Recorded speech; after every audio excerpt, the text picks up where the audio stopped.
Nos vamos al vecino país de Chile, nos vamos a Argentina, y en esta ocasión nos va a acompañar Luciana Pecker. Luciana, muchas gracias por aceptar la invitación. Antes de que inicie su intervención, me gustaría presentarte un poco. Luciana es periodista y escritora, feminista, autora de La Revolución de las Hijas, Putita Golosa, por un feminismo del goce, y Sextéame, Amor en la Era de las Mujeres Deseantes. Entonces, nada, Luciana, muchas gracias por aceptar la invitación, por estar nuevamente en un diálogo, conversatorio con Demus, pero también con las demás compañeras, que de verdad ha sido muy interesante poder escucharlas. Y nada, te escuchamos para que nos cuentes un poco más sobre el proceso en Argentina a partir de la aprobación que tuvieron el año pasado a fines, ¿no? Fue como un regalo de fin de año, no solamente para Argentina, sino también para toda la región, ¿no? Entonces, nada, te acompañamos, escuchamos, perdón, muy atentas. Las escuché muy atenta bueno, con mucha alegría, como decía justamente desde Chile, Camila, con esas ganas de bailar y también sobre las situaciones de Colombia y México que tanto me interesan. Eh, Creo que hay algo muy importante en la despenalización y en la legalización del aborto, más allá de que vamos por todo el derecho y que es un derecho que lo queremos por sus justas causas, más allá de las causales, y es que justamente esa alegría de la que hablaba Camila es la alegría a la que le temen los sectores antiderechos, porque es la alegría de ser las personas que hoy, en este presente aún tan difícil, en medio de una pandemia que muestra un colapso mundial, somos las personas que preferimos vivir en esta época y no en el pasado. Los sectores antiderechos, por sobre todas las cosas, pregonan un retorno al pasado que, más allá de que es imposible, en donde el poder masculino y los privilegios lo toman como bandera, eso no sería posible, digamos, no es posible retroceder en el tiempo, ni sería posible un mundo en donde se repitan los mismos privilegios. Sí tienen como gran confrontación al movimiento feminista, y en ese sentido me parece que justamente nosotras estamos contentas, estamos alegres, estamos encendidas, y por eso es la gran disputa política no partidaria de este momento, y por eso toman la lucha contra el aborto como un eje central los sectores antiderechos. Creo que esto que nombraba Camila de la asimilación de las estrategias, en Argentina ha pasado el pañuelo verde, el pañuelo celeste, si nosotros hacemos las redes, ellos hacen las redes, si hacemos clases públicas, ellos hacen clases públicas, digo, casi una imitación en espejo, bueno, es muy compleja, y lo que sí se ve en Argentina, igual que lo que decía Emilia de el gran fantasma que tenemos hoy con el partido Vox en España, es el avance de la derecha. En Argentina acaba de ganar la derecha y un partido de extrema derecha que saca un 13% en unas elecciones difíciles, y vemos, ¿no? Como después de que el feminismo se enciende con la lucha por el aborto legal, un poco con preocupación que cuando logramos ese objetivo, la derecha vuelve a avanzar y el feminismo queda más desunido tal vez después de esta avanzada. Esto lo dejo como preocupación en medio de, bueno, de un día y de unos días con amenazas a periodistas feministas, con una enorme violencia y con un enorme descrédito. Una de las cosas que quisieron sacar como conclusión frente a la derrota del oficialismo, que en este caso el Poder Ejecutivo directamente presentó el proyecto de interrupción legal del embarazo, es que había perdido las elecciones por culpa de los derechos de las minorías en relación al aborto legal, al cupo laboral trans y al documento no binario, que fueron 3 gestiones del gobierno nacional. Sectores muy reaccionarios salieron muy fuerte a decir eso. Por supuesto que yo creo que el derecho al aborto legal es un tema de mayorías, es un tema de justicia social, tal cual como ustedes lo ponen, no es un tema de mujeres ricas ni de sectores medios, sino de sectores populares y de todas las mujeres, pero además queda muy claro en esta conversación, es un tema para toda América Latina, ¿no? Entonces, no solo somos la mayoría dentro de nuestras fronteras, sino que somos una mayoría latinoamericana. Hay algo que por supuesto me emociona, que es verlas a todas con el pañuelo verde. Esta semana reescribí la historia para pensarla, y viene de las madres y de las abuelas de Plaza de Mayo, que perseguidas por la dictadura militar en la Argentina, que es del 76 al 83, sabemos que hubo también un plan Cóndor latinoamericano, especialmente con Uruguay y Chile, pero con toda América Latina, de dictaduras que vinieron a paliar una época de revolución y de intentos, ¿no?, fallidos o no, de distribución de la riqueza y de mayor solidaridad entre la población, que tenían a sus hijos e hijas desaparecidas y que para encontrarse se ponían pañuelos blancos que venían a ser los pañales de sus hijos e hijas, ¿no? Fíjense qué simbólico en esta maternidad elegida que pregonamos, las maternidades elegidas y las maternidades politizadas, que son las más valientes contra la dictadura. El pañuelo, por eso en la Argentina tiene un valor tan simbólico. Y en un encuentro de mujeres en Rosario, la campaña por el aborto legal, seguro y gratuito decide hacer el pañuelo verde. Casi yo diría, y viéndolas a todas, se me pone realmente la piel de gallina, que hoy es un símbolo identitario como si fuese una bandera, pero no justamente una bandera que viene a representar intereses nacionales, o sea, solo dentro de una frontera, sino que viene a representar la causa por el aborto legal, pero además la causa por la autonomía. Y, como decía también Cristina desde Colombia, algo que me interesa muchísimo, la causa de que las mujeres seamos ciudadanas plenas, ¿no? Hasta que no hay aborto legal, las mujeres no somos ciudadanas plenas, porque si un varón va a una cama y tiene sexo y no se va a morir, y una mujer, por supuesto, una persona gestante, una persona trans, no binaria, va a una cama y se puede morir por ser mujer o por tener una identidad disidente, no somos ciudadanas plenas, estamos totalmente guillotinadas por el miedo y por la diferencia, por poder morir por nuestro deseo sexual, por nuestra sexualidad, por nuestras identidades o por nuestros deseos. Entonces, luchar por la ciudadanía plena es ese símbolo de la marea verde que también, como decía Rebeca desde México, no, va más allá de dónde nace. Sí me parece importante que nace de la lucha contra las dictaduras militares y por democracias plenas, porque ahí me parece que está el eje de por qué esta lucha feminista es la gran lucha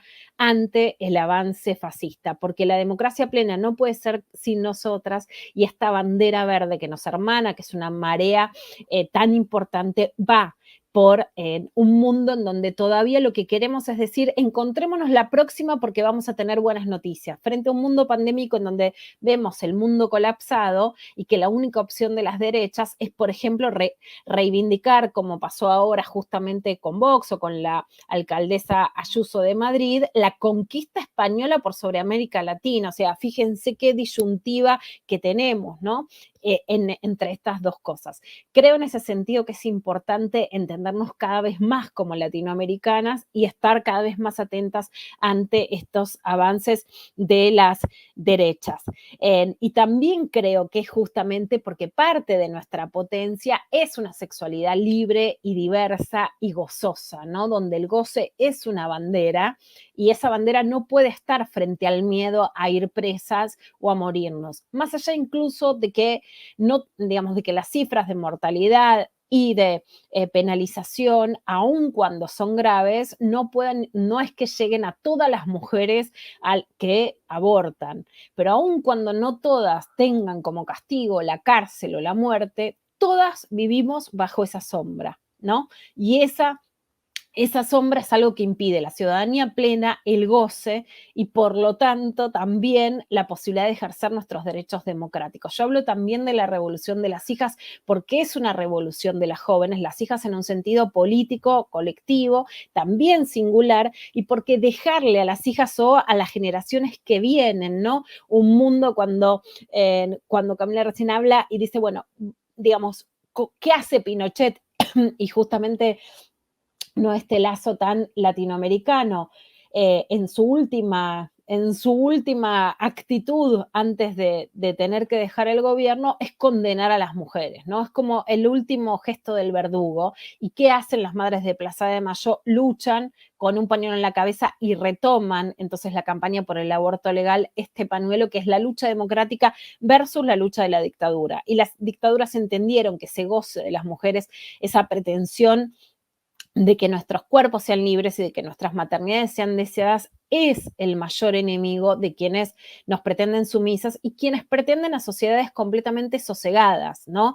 En donde además, frente a un mundo en colapso, la nostalgia del pasado puede ser lo único que parezca apetecible. Bueno, el feminismo viene a decir que, ojo, que si nos juntamos la próxima vez vamos a tener mejores noticias. Eso es encender la llama exactamente. Emilia, vos hacías también mención, el aborto legal con la marea verde se encienden básicamente en el 2018. Una de las prácticas más importantes son las movilizaciones masivas. Justamente eso tiene que ver con una tradición democrática de la Argentina, de la protesta social, de la movilización. Hemos visto, bueno, con mucho agrado y también con desesperación por las violaciones a los derechos humanos, las manifestaciones en Chile, que nacen, por supuesto, de las estudiantes secundarias y tanto en lo que pasó hace 2 años, como durante este año las protestas social en Colombia. Vemos también que hay niveles de represión, de violencia altísimos, que la Argentina tenía una gimnasia democrática muy grande, por eso una responsabilidad también muy grande con América Latina. En el 2018 se llegan a juntar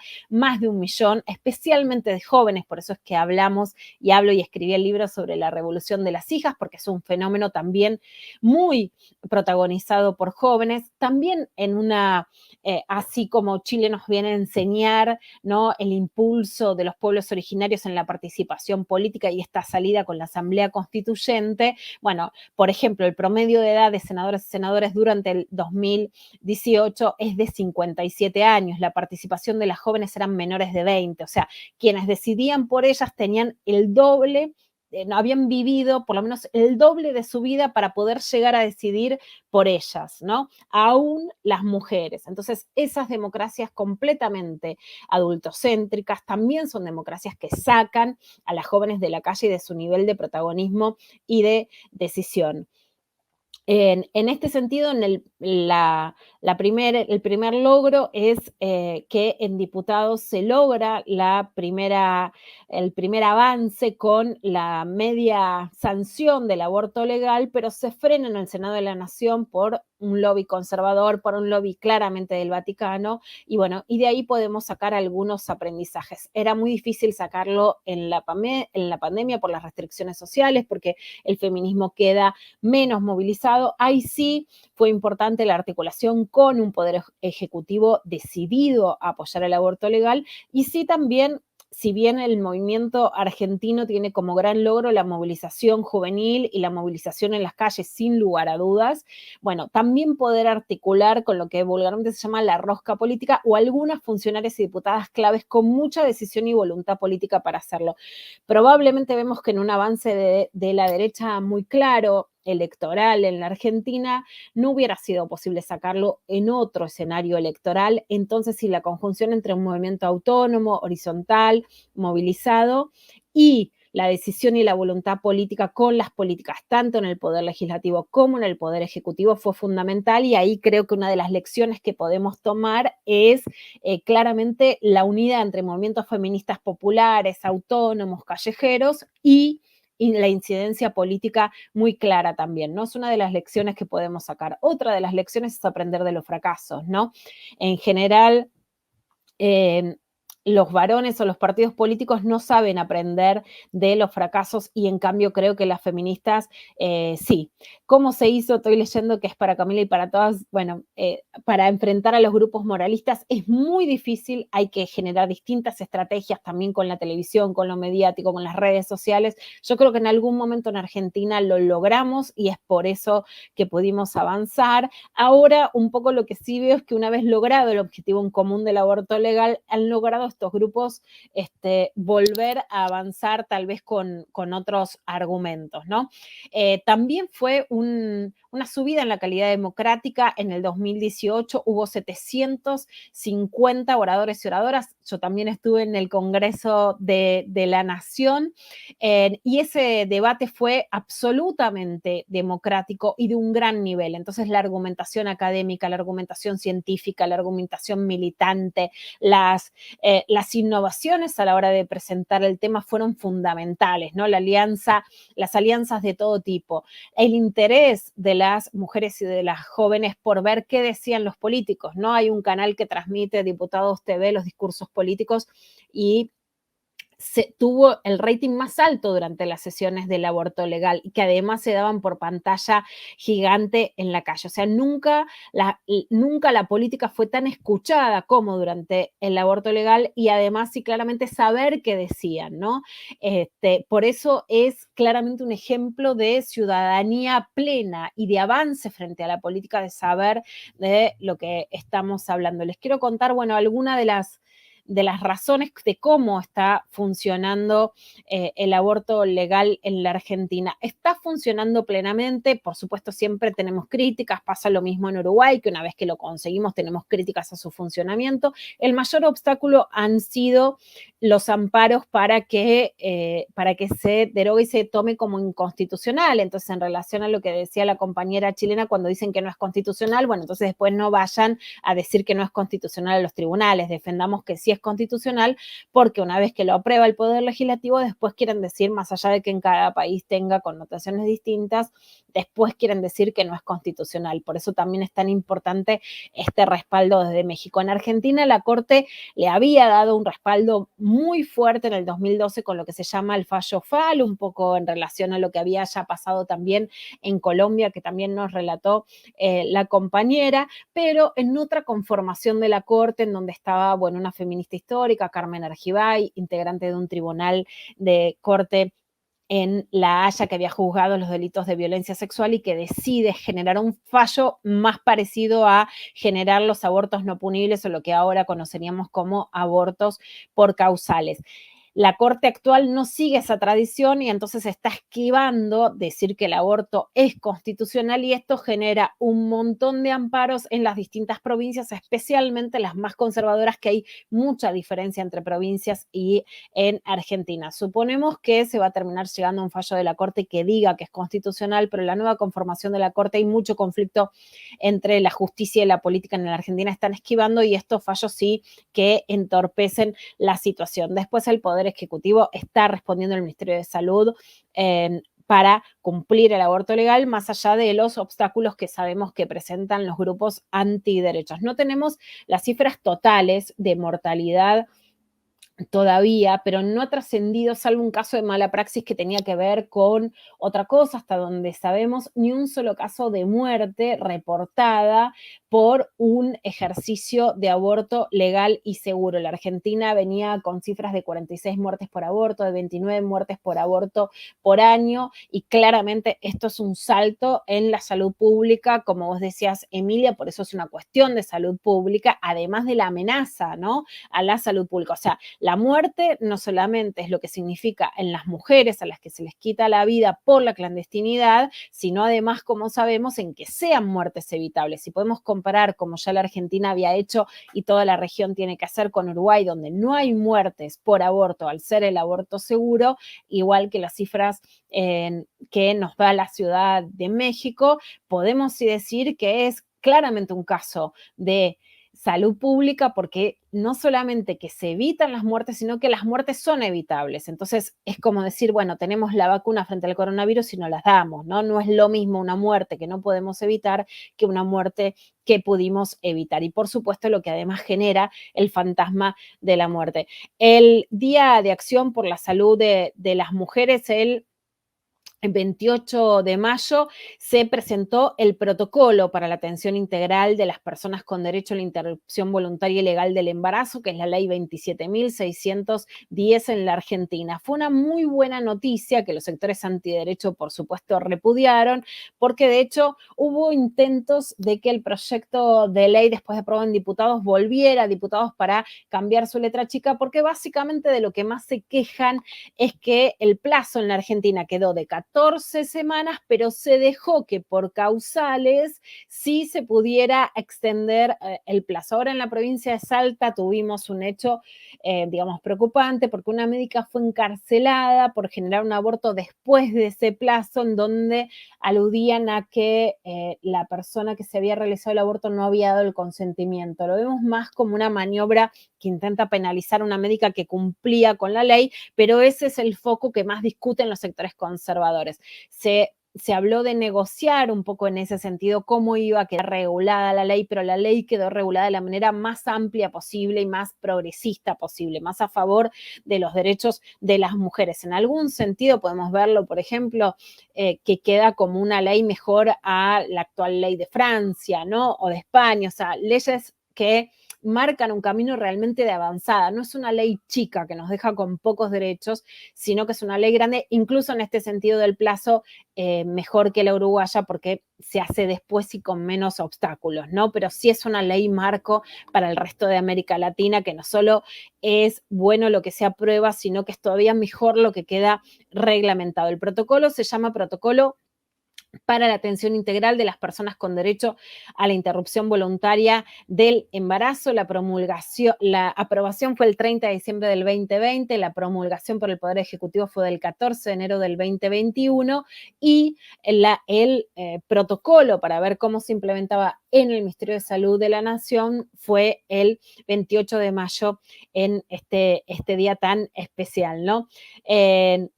Bueno, desde la aprobación de la ley aumentó un 87% la capacidad de respuesta de los servicios de salud sexual. O sea, esto lo que quiere decir es que se mejoró concretamente la atención a las mujeres que van a pedir que se les realice esta práctica y eso, por supuesto, es una muy buena noticia. La ministra de Salud de la Argentina, que se llama Carla Bisotti, dijo exactamente la frase que es el inicio de esta conversación, que el protocolo es una guía para todo el sistema de salud independientemente de la cobertura social y una herramienta de justicia social. O sea, para la ministra de Salud es una herramienta de justicia social. Más allá de la cobertura, lo que quiere decir es que no importa qué cobertura de salud tenga la persona que lo va a requerir. O sea, si tiene cobertura de medicina privada o si su salud depende de la salud pública. Un dato que muestra por qué es de justicia social es del 2006, del 2016. En ese año murieron 46 mujeres por la clandestinidad del aborto. El 76,7% de las que murieron en hospitales públicos. Este dato es el dato que más nos muestra que la clandestinidad del aborto afectaba no solamente por cuestiones de género a las mujeres, sino claramente por cuestiones de clase a las mujeres más pobres y con menos recursos. En la Argentina los sectores medios y medios altos tienen obras sociales dependientes de los gremios o medicina privada, por supuesto pagada del bolsillo, que prácticamente 8 de cada 10 mujeres que morían por los abortos inseguros mueran en hospitales públicos nos muestran que eran las mujeres menos pudientes. Entonces, claramente el aborto legal beneficia a todas las mujeres y las personas gestantes, pero muy especialmente a las pobres que tenían que recurrir a hospitales públicos. Y sí, uno de los grandes cambios es que quienes tienen que realizar los abortos son los hospitales públicos, pero también las obras sociales dependientes de los gremios y por supuesto, también la medicina prepaga, que fue una de las que más se tuvo que adecuar a esta nueva norma, porque en general aún las mujeres de sectores medios y altos iban a los hospitales amigables, pero no necesariamente a los prepagas, que son las que más se tuvieron que ayornar a este nuevo sistema, ¿no? Y el protocolo deja, por supuesto, muchísimas cosas en claro. Una de las más complicadas, como lo sabemos, en América Latina es la objeción de conciencia. Ahí hubo una diferencia entre el proyecto que presentaba la asociación, digamos, feminista que nos nucleó en la Argentina, que es la campaña por el aborto legal, seguro y gratuito, que la propuesta era que no existiera la objeción de conciencia. El proyecto que se termina aprobando, que fue presentado por el Poder Ejecutivo, está inspirado en el de la campaña, pero digamos que sí cede en que exista la objeción de conciencia, pero se la regula y eso es una novedad y lo que sí se dice es que se garantiza el derecho a la objeción de conciencia, pero se regula y se establecen deberes. Entonces, ¿qué tiene que hacer alguien que ejerce la objeción de conciencia? Tiene que informar adecuadamente, o sea, no es que le llegue al hospital y puede decir soy objetor, sino que eso tiene que estar esclarecido de antemano.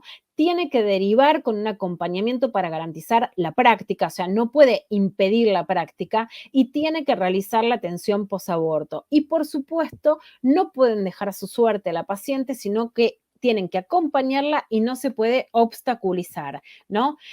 Tiene carácter excepcional y es solo para los profesionales que están afectados directamente en las intervenciones. Sabemos que en algunos casos se ha dado que el personal administrativo, etcétera, se negaba y eso terminaba impidiendo la ejecución de abortos legales. Eso no puede ser, y la objeción de conciencia es solo individual, no puede declararse toda una clínica o una institución objetora, sino solo los médicos o médicas en particular, ¿no? No es que todo un hospital, por ejemplo, hospitales católicos o religiosos pueden decir esto acá no se hace, sino que tienen que garantizar el aborto legal, aunque haya profesionales que pidan no realizarlo.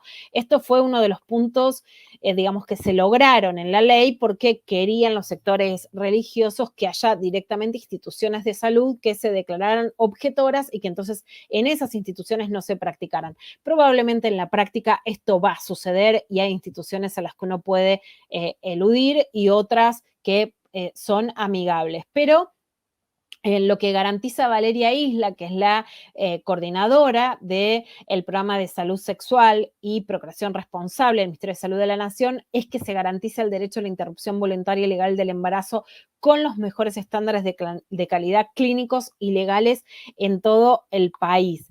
Y algunos otros datos que les puedo dar de, por supuesto, qué pasó cuando surgieron obstáculos, ¿no?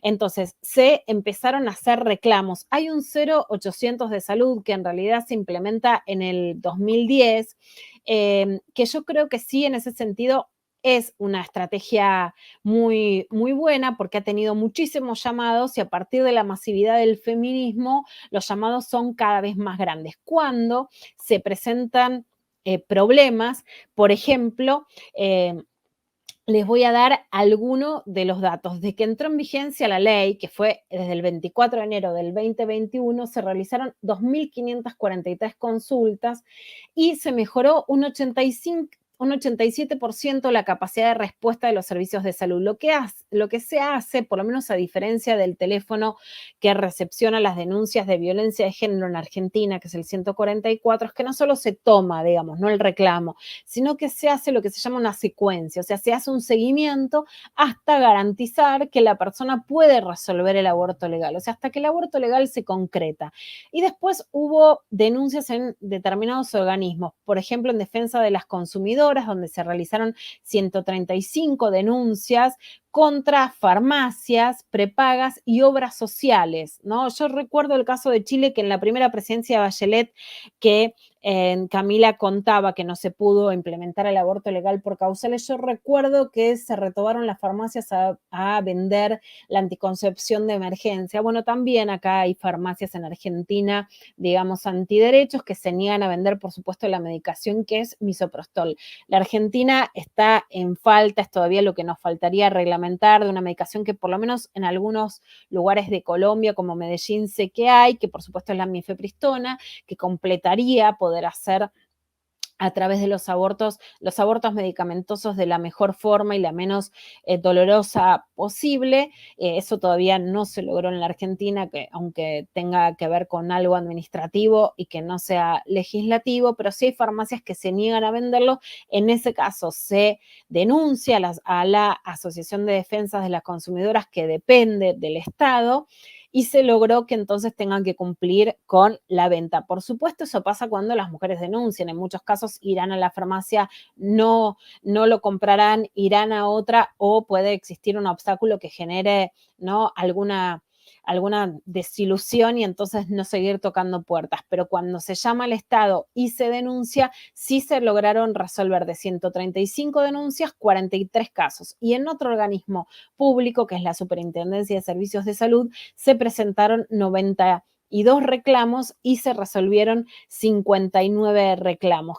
Creo que esto un poco lo que sí les puede mostrar es, bueno, cuáles son los desafíos posteriores a la aprobación del aborto legal, y es que la ley quede reglamentada lo mejor posible. Si hay que ceder, porque estamos hablando de política y siempre se trata de una negociación, ceder por intentar que la reglamentación no genere una objeción de conciencia que vaya a obstaculizar completamente. Yo creo que es importante hacer mapas de servicios amigables, porque por más que querramos que todos los servicios de salud lo sean, en la práctica sabemos que los sectores antiderechos van a generar obstáculos, tener ya una negociación con el Poder Judicial muy fuerte. Creo que los antecedentes de México y Colombia hablan muy bien de la posibilidad entonces de llegar, o sea, por ejemplo, lo que pasó en México no es solo que lo hace el Poder Judicial, tener ese antecedente es importante porque una vez que se logra aprobar en el Congreso de la Nación, los grupos antiderechos van a litigar a la justicia, entonces esos antecedentes son centrales, por supuesto, para poder hacerlo, tener organismos de control y difusión muy importantes. Hay también, organizaciones en la Argentina que fueron centrales en la aprobación y ahora en la implementación o en la ayuda, que son las socorristas en red, que son socorristas feministas, mujeres que ayudan a otras mujeres a abortar, la lideresa de las organizaciones Road Sur Virgen de la Patagonia Argentina, o sea, del extremo sur argentino, y que fueron estrategias que fueron más allá del Estado, pero muy importantes en activar y en acompañar mujeres. Y bueno, entender que ese proceso no se termina después de aprobado el aborto legal, que hay que acompañar. Yo creo que también es trascendental en entender que la conquista por el aborto legal no es solo de un derecho, sino es que es de un movimiento y que lo que molesta de este movimiento no es solo el derecho específico, porque una vez aprobado les deja de importar todo lo que parecía que se rasgaban las vestiduras, ¿no? Cuando hablaban de moralismo, de la vida, etcétera, todo eso les deja de importar, pero quieran seguir contra el feminismo. Entonces, estar más unidas,